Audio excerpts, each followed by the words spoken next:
Hello. I like that intro. It makes me feel like I'm part of something very special. It is Irish Dave. This week I am in for Vince Turner once again on the Bashor podcast, and I'm very excited for this week's guest. I'm excited to introduce you to her. I think she's going to tell us a lot about Bashor, and you're going to learn a lot about Bashor because even though you might follow us on Facebook or LinkedIn, or maybe you donate to us, maybe you don't fully know the workings of Bashor Children's Home. And I think tonight we're going to get a real good behind the scenes look and insight into what goes on. I just want to give a shout out to some of our sponsors before I introduce you to this week's guest. Obico Incorporated. Thank you so much to Obico for their support. I also want to say thank you to New Way Construction.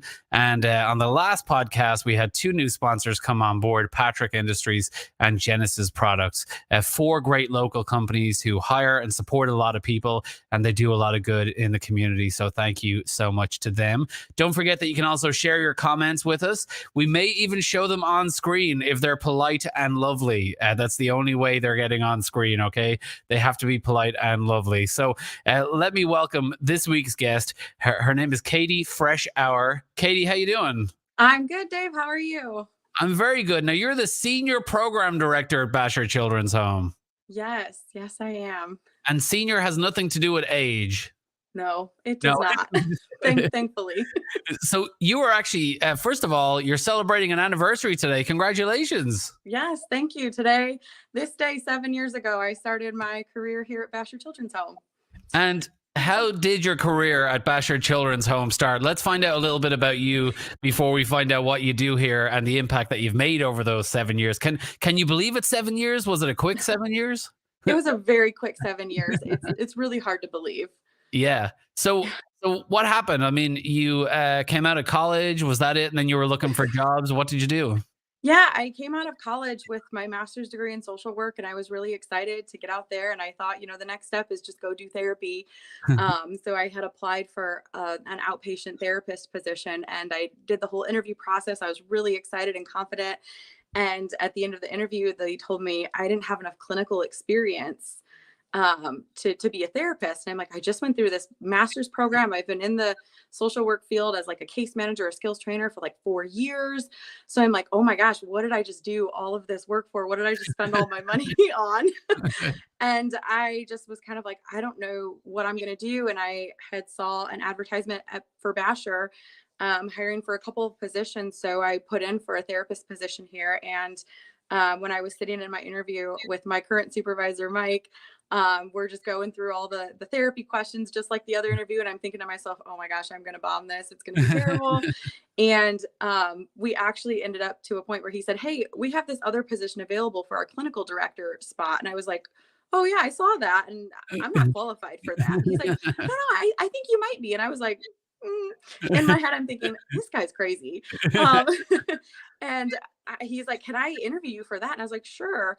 So I went along with it and answered all of his questions. And a few days later, they called back and offered me the position of clinical director. And I was like, well, there's such a vast difference between you're not qualified to be a therapist and, hey, we want you to be a clinical director, that I was just like, you know what? I'm going to take a chance. I'm going to take a risk, and I'm going to go for it and see what happens. And it turns out it was the exact right fit for me. And I found my work family here at Bashor, and I've never looked back since. And I have no plans on changing my course or my life here. So it was pretty crazy. Yeah, no, it's wonderful. And that's one of the things I'm learning about Bashor, that the longer I do some work with Bashor and find out, is that they give people chances, and they do so within this kind of safety net of there's so much experience on the campus that they're able to have an opportunity to allow people who are fresh, no pun intended with your last name being Freshour, but people who are newer or just out of school, they're able to allow them come in and explore these opportunities and do so in the safety net of knowing that there's just decades of experience around you to help you. Yeah, absolutely. And that has become, I was that person that they took under their wing and guided and sculpted and helped me learn and grow. And that is now one of my absolute favorite things in my job, is to be able to take in a rookie and take them under my wing and teach them and grow them and just pour all of my knowledge into them. It is kind of just that cycle of how you learn and grow, and then you just give back to others. That has definitely become one of the favorite parts of my job. You know, I love that too. And not to make this at all about me, but one of the things when I was younger, when I was 15, I called up the local radio station in Ireland and I asked them, could I come in and have a look around? Because I loved radio. Mhm. And they said yes. And that's how I got into radio. And I've since realized that that's really rare. So whenever Mhm. anyone expresses an interest to me in anything, a younger person, whether they're 15 or 21 or whatever out of college, it's like I Mhm. always say yes, because if somebody didn't say yes to me, I wouldn't be where I am Yeah. today. So it's really important that we Mhm. bring the next generation on. It's incredibly important. Definitely. So, you know, it might be a cheesy song from Garth Brooks, but it's true. Some of God's greatest gifts are unanswered prayers. So that unanswered prayers you got in that therapy position fresh out of college was great that they said no to that. But Yes. what is it like for you coming to work every day? Like, how do you feel working at Bashor Children's Home? So I feel really blessed to be one of those people that can truly live that saying that, if you love what you do, you never work a day in your life. I feel so incredibly blessed that I wake up most days and I feel that way, and I am excited to come to work. And I just, one of the things that I love about working here that has kind of been the stick factor that's made me stay so long is that it doesn't matter which way I look, whether it's left, right, up, down, backwards, behind me, sideways. Mhm. There's always another person, another staff member, no matter what department it's in, whether it's our direct care staff, our clinical team, our leadership team, our kitchen team, the maintenance crew. It doesn't matter who it is or what position they have. You look to your side, and you've got amazing, incredible human beings standing next to you that are just so dedicated to this mission and these kids and families that you just feel like you get excited to be alongside those people, and it's such an honor and privilege to come to work every day and feel like what you're doing is making a difference, and that there's all of these incredible, like, almost, over 100 employees, 180 employees here alongside you that all feel the same way and have the same passion. It's really remarkable, and it's probably one of my favorite things about Basher is just besides the kids, because they take number one. um But the other favorite portion of this is that I get to work alongside some of the most incredible human beings I've ever met. That's wonderful. And you know, when it comes to the kids, you know, a lot of the time, Bashor has children who have gone through the most horrific of circumstances. Mhm. That actually, for most of us, even though we hear stories, you couldn't even imagine, like, you know, the full scope of what they've gone through.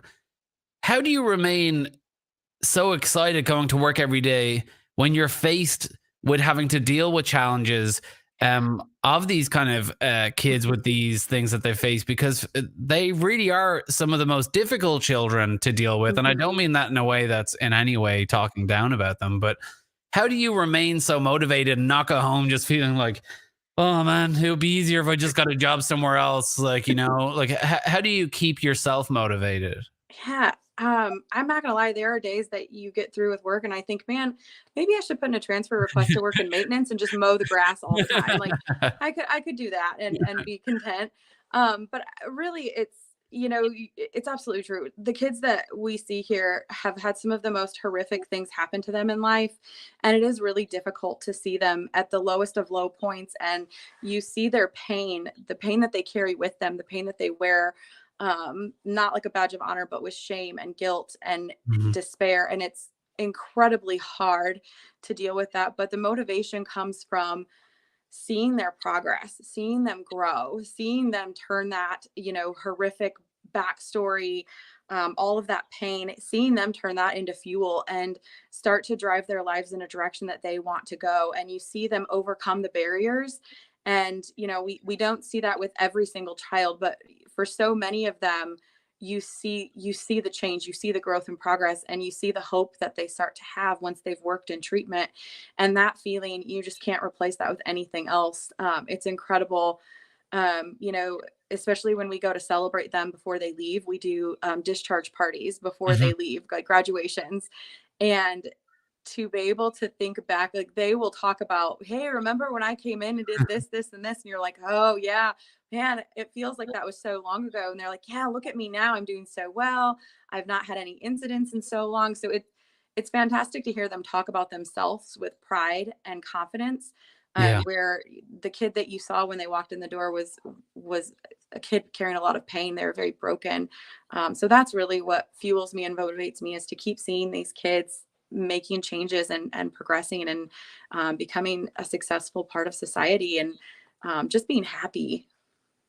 No, I love that. And I love that motivation. And I mentioned, I think in the last podcast, like I'm a CASA, like the court Mhm. appointed advocates. And, you know, one, it can be, people will often say to me when I tell them I'm a casa, they'll say like, "Oh, you're great for doing that," and I'm like, "No, I'm not." Like, it's not about that. It's that, and I try and tell them, look, these kids are already out there. They're already going Mhm. through this pain. You just have to decide whether or not you're going to be part of their life and do something about it positively.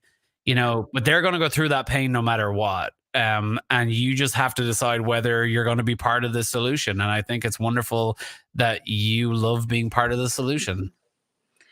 Yeah, definitely. It's a huge motivating factor. And like I said, just to see them leave here with a smile on their face and so much hope for their future is the best feeling in the world. And it's true. It's out there. It's happening. It's terrible and it's sad, but to be able to be a person that's there to help them, even if I'm in my position, I'm not as much in it all the time with them anymore. So even if it's just having that hand in the back side of it, it's still so powerful and incredible to experience. Absolutely. There's some comments here on screen, Oh, cool. which is great. Nick wrote, "You guys helped me get on track. It was the best place. Thank you so much, Nick." Um, Chloe says, "You guys helped me so much." I haven't actually, from all of our podcast episodes, I haven't seen this yet. Actually, I haven't seen past guests, residents actually write comments, which I think is really lovely. And obviously, they're putting them on Facebook for people to see. So I love that. Bashor is the gold standard of facilities, says Cheryl. It's true though. So I post all of the social media on Mhm. for Bashor, and what I realized pretty soon after working there is that it really is the gold standard. I mean, the team there, as you mentioned, it's as much about passion as it is about skill, but like it really is an exceptional team of people. Yeah, we're so incredibly blessed with the people that we have here and the passion that they bring to this job and the commitment every day to show up after some of the hardest days that we've had. It truly is such a blessing, and I love hearing that we're the gold standard. But the thing that makes us the best is that we never believe that. We keep pushing and striving to just be better, to find new, creative, inventive ways to reach kids and to help families. And I think some of that is our drive that helps us to be good at what we do. And I know for myself, I'm very hard on myself. I do take that out on my teams at times, and sorry, not sorry, but it's always for the best of the kids to try to get to where we need to be serving the most kids and doing the best work that we possibly can to impact the most. I love that. Now, for anyone who's never been to Bashor, to the campus, just kind of visualize it and explain it a little bit. Obviously, it's a beautiful location. I mean, it's just absolutely gorgeous, the land there. As you walk in, like, what is actually happening at Bashor? If I turn up on Monday at noon, what is actually going on? Like, what is all that's going on in Bashor at that time? So much. We have so much going on every day of the week. But on a typical Monday, we've got our alternative education school programs. They typically have kids come from the community to receive some intensive educational services to help get them back on track. We've also got in our residential programs, our kids are going to our on-campus school, our share program, to get their educational needs met. You'll probably see kids doing therapy with their individual or family therapist, and then we have an occupational therapy clinic on campus, and they come out and work with our kids. And then we also have a medical clinic. So you've got Nurse Melissa and her team down at the medical clinic, just, getting kids' needs met, doing exams, psychiatric appointments. You name it, we've probably got it going on. Somebody's probably out mowing a lot of the grass around the pond. But between all of our programs, we do a ton between the individual work with the kids, their education. Our recreation department has probably got somebody out on the high elements course, and they're working a group out there to learn about building trust and teamwork and problem solving. Um, we do a lot of like group therapy to increase independent living skills, to be able to work on our emotional regulation abilities, to work on our cognitive thought processes and mindsets. So on any given day, there is a ton going on this campus. So you talk about how there's the alternative school. What are some of the challenges faced by students? Would they have been going to say like regular schools in the community, and then like what are some of the challenges that they're facing in their regular school that the alternative school becomes the option for them? Like what would be some of the examples? Yeah, I am not an expert in this program, but some of the examples of difficulties these youth are facing are, inability to maintain in a normal classroom setting. So sometimes you're looking at kids who have some oppositional defiant behaviors, some aggression. You've got kids who just don't learn well in that large group setting, who need Hmm. more individualized care. We see a lot of children who have individual education plans. So they have IEPs for things like emotional disabilities, other health impairments that include like ADHD and autism. But it's basically your kids who are not able to maintain themselves and learn in a regular public school classroom with 18 to 20, 25 other kids, however many you have in that classroom. So this gives them a smaller class size and more individualized care to be Hmm. able to, for some of our kids, they have to catch up first. Hmm. So they're catching up academically. And then also alongside of that, they're learning the skills to be able to regulate and stay inside of a public school classroom, so that eventually the hope is that they'll work their way back into that classroom setting and not need those intensive services that we can offer in those programs. So, for anyone who's just tuned in, we are chatting with Katie Freshour, who's the senior program director at Bashor Children's Home. Now, Katie, I don't know if you know this, but this podcast is actually called the 99 Club because this year we're celebrating 99 years helping children and families, providing help for today and hope for tomorrow. So, what we're also trying to do is we're trying to get people to donate $99 and become a member of the exclusive 99 Club to support Bashor Children's Home. If you do so, you get a very cool T-shirt that's got 99 Club written on it, and then as you're walking around, people are like, "What's the 99 Club?" And then you get to tell them about Bashor Children's Home. So let's see, not you, Katie, but people watching, if you're going to be the first person to donate $99. I know you can't afford it, Katie. You're still paying off your student loans. No, you're fine. But go to bashor.org. That is the website, bashor.org. Go there, click donate, put in $99. Takes 2 minutes to fill it out. So let's see, will you be the first person to donate tonight? If you believe in the work done by Katie and all of the team, but even more importantly, that you believe in the future of these children, you can be a part of it. Katie turns up every day, as does 180, whatever it is, other people. But all you have to do is turn up financially. So go to bashor.org. And I also want to give a shout out to our sponsors as well while we're mentioning this. Obico Incorporated, New Way Construction, Patrick Industries, and Genesis Products. So thank you so much to all of them as well. So we mentioned the alternative school. That's obviously mostly children who come in on a day-to-day basis. They're not necessarily staying at Bashor. They come into the school in a lot of the cases. What about the residential programs? How many residential programs are there where there's actually children this is their residence now? Yeah. So we have technically we have 7 residential programs. Our shelter care is considered part of our residential program, although those kids aren't permanently, they're not permanently here. They don't stay here long term. Mm-hmm. It's just on an emergency basis. But we have 6 long-term care programs for boys and girls on our campus, and typically we're somewhere between, I think we have like 53 kids right now. A lot of times we're upwards towards 60, 65 kids on campus at one time. And with those, like, is there a different purpose for the different residential cares, or like does each one tackle a different kind of problem, or? Yeah, we have a couple specialty programs.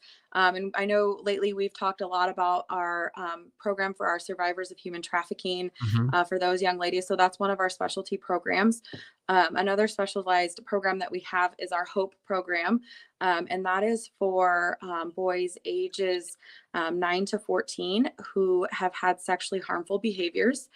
So typically with these boys, they have been sexually abused, physically, emotionally, verbally neglected and abused, and they reactively sexually harm others. So that is a pretty intensive program for these young men who come here and stay with us, and they work towards being able to, process through their traumas, and then being able to, work towards having healthy boundaries and healthy relationships and healthy Hmm. coping mechanisms, and learning how to get back out there and be a normal teenager, who's going to have boyfriends, girlfriends, relationships, things like that. So that's just one of our other specialty programs for as our youngest population on campus.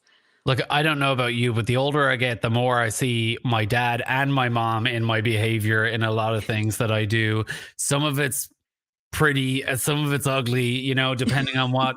And we have to understand it's one of the things that, I really love the fact that Bashor doesn't sugarcoat anything. Like it is, we meet children always where they're at. And Yeah. it's, for a lot of children, when they've gone through trauma, their way of dealing with it is inflicting trauma on other people, and it is a cycle. And I know as well, from my time at U93 doing roof sit, I know that from talking to a lot of people, that trying to break that cycle, I mean, this cycle of abuse that goes through generations is a real thing. Mhm.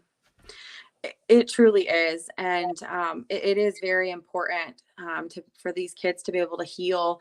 Some of them may never get closure, but that doesn't mean that they can't heal and continue to work on themselves and work with their families to live completely normal lives, and to be a part of society, and to be able to cope with the traumas that they've gone through, to keep living and to be happy and healthy. No, I'm not a social worker, so you can tell me if I'm wrong here, but I don't believe closure is necessarily a real thing. I think what's real is that we learn to carry it in a way that it doesn't Yeah, cripple us. absolutely, you know absolutely. and I even think about it with grief. I carry my grief Mhm, almost like medals, like how a soldier would carry them, because mhm, rather than carry them on my shoulder, I carry them almost on my chest as a matter of pride for all that I've been through. And mhm. that's how I deal with it, that it's something that I wear, it's not something that wears Yeah. me wears me down. So we've got all these residential programs, and I love hearing about them. Justine also says Katie was a miracle worker, forever grateful. So seems like you got quite a few fans on here tonight. Oh, thank you guys so much. That is so sweet. Yeah, it really is. What would you say to anybody watching this? Because I know one of the challenges always, even though we have a lot of staff, like one of the challenges is always going to be hiring, and hiring people. You know, Bashor can't just hire anybody. Bashor has to be really careful about who it hires, the mentality of people, the Mhm. challenges, both for the well-being of the child and the worker, because it can be a very stressful environment dealing with all these challenges. What would you say to anybody who is considering working for the organization? I mean, you told me before we went live. I'm going to guess your age somewhere around, but you've been there 7 years fresh out of college. You said you meant it. You're like, I've no plans to ever really work anywhere else. This is where I want to be. So that's a huge commitment to make at Mhm. such a young age. What would you say to anyone else? Like, why do you feel that so strongly, that for sure this is where you want to be? Yeah, I think about it all the time, and I honestly cannot, like, no matter how hard I think about it, I cannot see myself doing anything else anywhere else. And Except for maybe cutting the that's just my grass. limited scope of life, but um I definitely think that if there's anybody out there that's interested in helping kids and making a difference, we're always happy to tour people around, Mhm. to give you insights into what we do here, and to give you a glimpse of what we do. And if you come on board and decide this work is really intense and tough and I can't do this full time, we always are looking for part-time workers, Mhm. who just come in maybe once a week, twice a week, whatever works in your schedule, to maybe just take the kids on outings, to be able to take them to go out in the community, to open a bank account, to, go to the park and learn how to, play and interact in that setting. We're always looking for help in any way, shape, and form. And even if it's not I just don't think I can fully commit to being an employee, whether it's full-time or part-time. The one thing I love about Bashor is if anybody volunteers for anything, donates their time, their energy, anything, we're always like, yes, we'll take it. We will find a way to get something in here. If you want to cut grass, you can cut grass. If you like to cook and you want to help out in the kitchen, we're happy to have you help out. So even if it's just volunteering a little bit of time, we've had some really amazing groups of people come in and volunteer their time and their energy.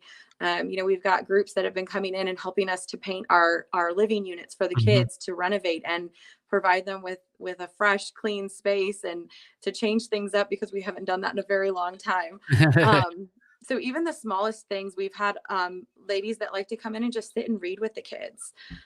So even if you feel like you can't commit, a ton of time and a ton of energy, and you don't want to do this full time, we're always happy to find ways to incorporate people's talents and skills and passions into serving our kids and this mission.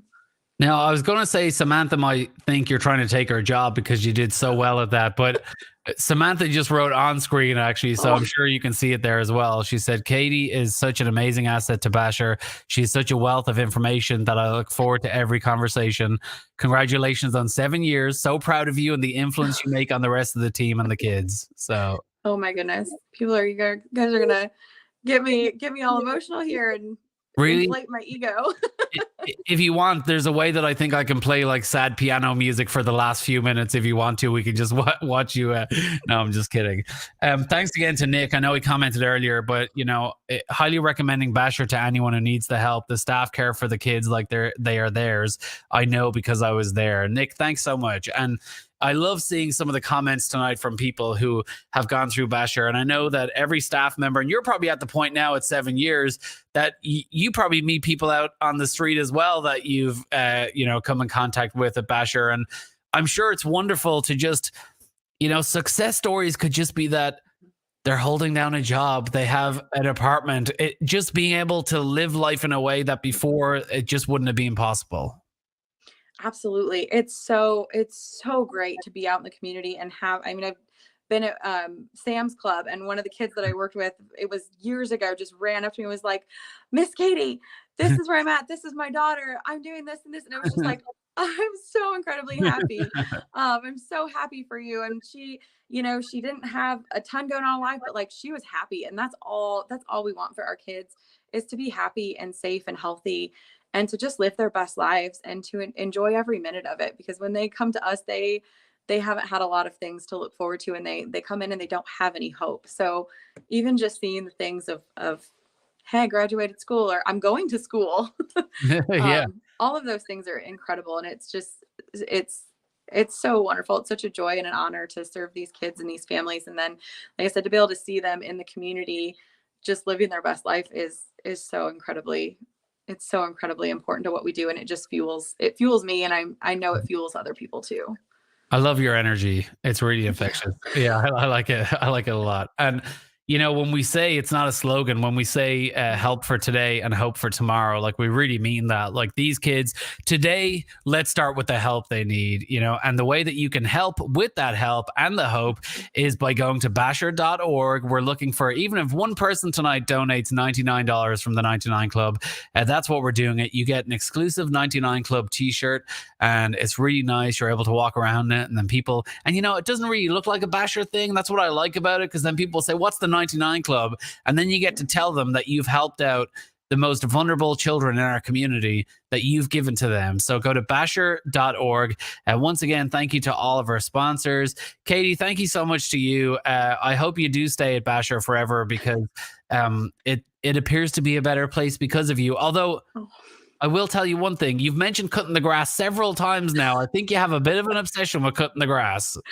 I do enjoy yard work, and I do enjoy mowing, but I'm going to stick to my own yard for now. Yeah. And not, I won't hit too many things here on campus, so they'll be thankful for that. If you're ever stuck for extra grass that you want to mow, just let me know. Okay, I'll give you my house address. It will be fine. But Absolutely. Thank you thank you so much so for much. having me here today. Oh, absolutely. I love all the comments. And hey, to everybody that is watching right now, the one thing that you can absolutely do if you can't donate is share this broadcast. Once we finish, share it with your friends, show how much it means to you, and have them watch it, because the more we can get out and let people know about this, the better. So Katie, thank you so much. It was lovely to talk to you. Thank you.